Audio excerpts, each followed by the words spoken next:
रासायनिक क्रिया किसे कहते हैं? रासायनिक क्रिया के समय किसी एक तत्व का परमाणु दूसरे तत्व के परमाणु में नहीं बदलता, ना ही कोई मिश्रण से बाहर जाता है और ना ही बाहर से कोई मिश्रण अंदर आता है।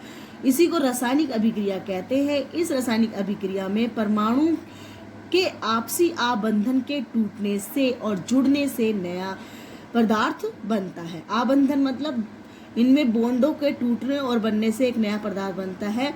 इसी को हम रासायनिक अभिक्रिया कहते हैं। रासायनिक अभिक्रिया मुख्य रूप से दो प्रकार की होती है, संयोजन अभिक्रियाएं और वियोजन अभिक्रियाएं। संयोजन का मतलब होता है संयोग, आपस में जुड़ना। वियोजन का मतलब होता है टूटना। संयोजन अभिक्रिया क्या है? देखिए, आपको यहाँ पे एक डायग्राम दिखाया गया है जिसके अंदर कैल्शियम ऑक्साइड लिया गया। इस कैल्शियम ऑक्साइड को जल में घोला गया है। जल में घोलने से कैल्शियम ऑक्साइड और जल आपस में क्रिया करता है। क्रिया करके कैल्शियम हाइड्रोक्साइड बनाता है। यहाँ देखिए, कैल्शियम ऑक्साइड क्या है? सॉलिड है, जो कि बुझा हुआ चूना होता है। जब इसकी क्रिया जल के साथ करवाते हैं तब कैल्शियम हाइड्रोक्साइड एक्वा बनता है और प्लस ऊष्मा निकलती है। ये क्रिया इस प्रकार से भी है, जैसे देखो आपको यहाँ दिखाया गया है, ये क्या है? Ca calcium oxide. ये कैल्शियम ऑक्साइड सॉलिड है प्लस जल का अणु, ये आपस में क्रिया करते हैं तो कैल्शियम हाइड्रोक्साइड बनता है और निकलती ऊष्मा है। ये कैसे होता है? जब चूना, जैसे आप चूना लेते हो, जब बुझे हुए चूने को पानी में मिलाते हैं तो इस प्रकार से चूना क्या करता है? जल के साथ क्रिया करता है, कैल्शियम हाइड्रोक्साइड बनाता है और उस समय वो चूना क्या, जो भी आपकी बकेट है, जो भी चीज़ है वो गर्म हो जाती है, हीट हो जाती है। इसका मतलब क्या निकल रही है? उसमें से ऊष्मा निकलती है। इस प्रकार से ये की क्रिया कहलाती है, संयोजन अभिक्रिया कहलाती है। अब यहाँ देखिए ये कुछ पॉइंट भी दिए गए हैं। ऊपर दी गई जो अभिक्रिया है, चूने के विलयन का उपयोग दीवारों की सफेदी करने के लिए किया जाता है। इसलिए कैल्शियम हाइड्रोक्साइड वायु में उपस्थित होकर कार्बन डाइऑक्साइड के साथ धीमी गति से क्रिया करता है और कैल्शियम कार्बोनेट में बदल जाता है और एक पतली परत के रूप में आपको दिखाई देता है। ये पतली परत 2 या 3 दिन के अंदर ये कैल्शियम कार्बोनेट का निर्माण करती है, जिसके कारण आपकी दीवारें कैसी हो जाती है? चमकदार हो जाती है, सफ़ेद हो जाती है। और यहाँ पे देखिए, जिसे हम CaCO3, ये एक प्रकार का मार्वल का सूत्र होता है। अब यहाँ देखिए, आपने जस्ट ऊपर किया था, कैल्शियम हाइड्रोक्साइड की क्रिया की थी, तो ये कैल्शियम जो हाइड्रोक्साइड है, जो पानी में घुला हुआ है, इसकी क्रिया इसको हम यहाँ पे करते हैं। जब कैल्शियम हाइड्रोक्साइड को हम CaOH2, ये क्या है हमारा? Calcium hydroxide. जब कैल्शियम हाइड्रोक्साइड की क्रिया हम जब कार्बन डाइऑक्साइड से कराते हैं तो क्या करता है? ये क्या करेगा? Ca कैल्शियम और इसका CO2, ये हो गया CaCO2।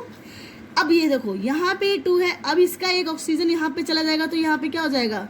CO3 हो जाएगा। तो ये बन जाएगा कैल्शियम कार्बोनेट बनेगा और हमारा यहाँ से क्या निकलेगा? 1-2 हाइड्रोजन ये हो गई है हमारे पास। और यहाँ से देखो, ये जब निकल गई तो इसके बाद का मतलब क्या है? यहाँ पे हाइड्रोजन भी 2 है, ऑक्सीजन भी 2 है।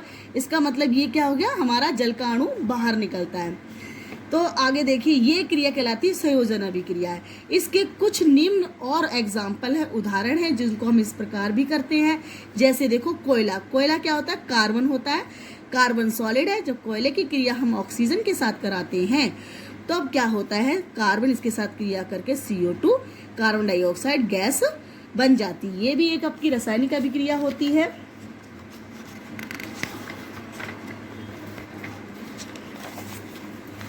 इसी प्रकार से दूसरा पॉइंट का दूसरी अभिक्रिया ये भी है इस प्रकार से, देखो, जब hydrogen H2 gas plus oxygen, ये भी गैस है, ठीक है ना, जब क्रिया करती हैं तो क्या बनता है? हमारा जल का अणु बनता है। अब ये रिएक्शन हमारी संतुलित तो है ही नहीं, इसके लिए हम क्या करेंगे? यहाँ पे 2 लगाएंगे और यहाँ पे, अब ये देखो, क्यों लगाया हमने 2 यहाँ क्यों लगाया? क्योंकि यहाँ पे ऑक्सीजन के 2 अणु हैं, इसलिए हमने हाइड्रोजन के भी 2 कर दिए। अब जब ये क्रिया करेगा तो हमारे पास जल के 2 ही अणु बनेंगे, जो हमारी फॉर्म कौन सी होगी? लिक्विड फॉर्म में प्राप्त होता है। ये क्रिया क्या कहलाती है? रसायन। ये क्रिया संयोजन अभिक्रिया कहलाती है। इस संयोजन का मतलब होता है इसमें एक या एक से अधिक तत्व आपस में जुड़कर एक नया प्रोडक्ट बनाते हैं। इसी को हम संयोजन अभिक्रिया कहते हैं। इस समय इस अभिक्रिया में ऊष्मा निकलती है, इसलिए उसे ऊष्माक्षेपी रासायनिक अभिक्रिया भी कहते हैं। यहाँ देखिए प्राकृतिक गैस का दहन। प्राकृतिक गैस क्या है हमारी? ये CH3। CH3 हमारा क्या है? देखो यहाँ पे CH3 मैंने CH4 हमारी में दलदलीय गैस होती है। जब इस गैस का ऑक्सीजन के साथ, ऑक्सीजन भी हमारी प्राकृतिक गैस है, इसके साथ हम क्रिया कराते हैं तब ये क्या बन जाती है? हमारी कार्बन डाइऑक्साइड निकलती है।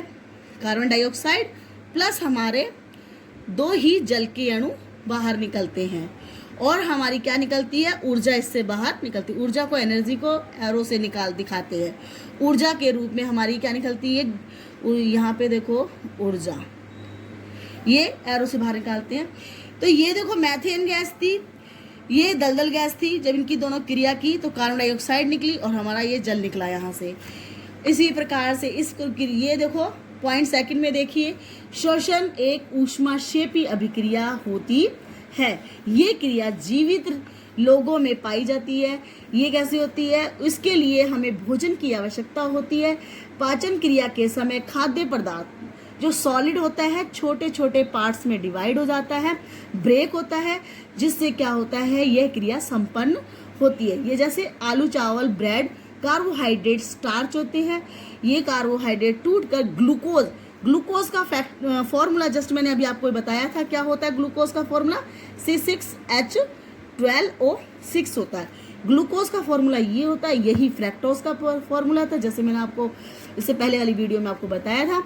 यह हमारे शरीर को क्या करता है? तुरंत ही एनर्जी देता है। ऑक्सीजन से मिलकर हमको ऊर्जा प्रदान करता है और यह हमारे क्या होता है? विशेष नाम, श्वसन नाम दिया जाता है। अब यही क्रिया, श्वसन की क्रिया जैसे इसमें दिखा रखी है।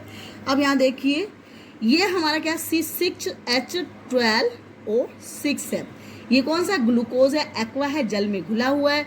जब ये ऑक्सीजन के साथ क्रिया करता है ना, ऑक्सीजन के साथ क्रिया करेगा तो ये भी एक्वा होती है। जब क्रिया करने के बाद एरो रिएक्शन क्या होती? बॉन्ड टूटते हैं, नए बॉन्ड बनते हैं, CO2 बाहर निकलती है 6 के रूप में। 6 अणु कार्बन डाइऑक्साइड के हैं और प्लस 6 ही अणु हमारे किसके बन जाते हैं बेटा? हमारे जल के बनते हैं। और प्लस हमारी क्या निकलते हैं? हमारे पास क्या निकलती है? ऊर्जा निकलती है। ऊर्जा, एनर्जी के रूप में ये बाहर निकलती है। इस प्रकार से ये क्रिया हमारी श्वसन क्रिया कहलाती है। और जैसे शाकीय वनस्पति कंपोस्ट का मतलब क्या होता है कि जब जो वनस्पति क्या होती है? गल सड़ जाती है तो कंपोस्ट के रूप में प्राप्त होती है। उस समय भी हमारी ऊष्माक्षेपी अभिक्रिया होती है। ये होती है संयोजन अभिक्रिया। जितना भी तक हमने टॉपिक पढ़ा ये संयोजन अभिक्रिया थी। अब आगे हम पढ़ेंगे वियोजन अभिक्रिया के बारे में।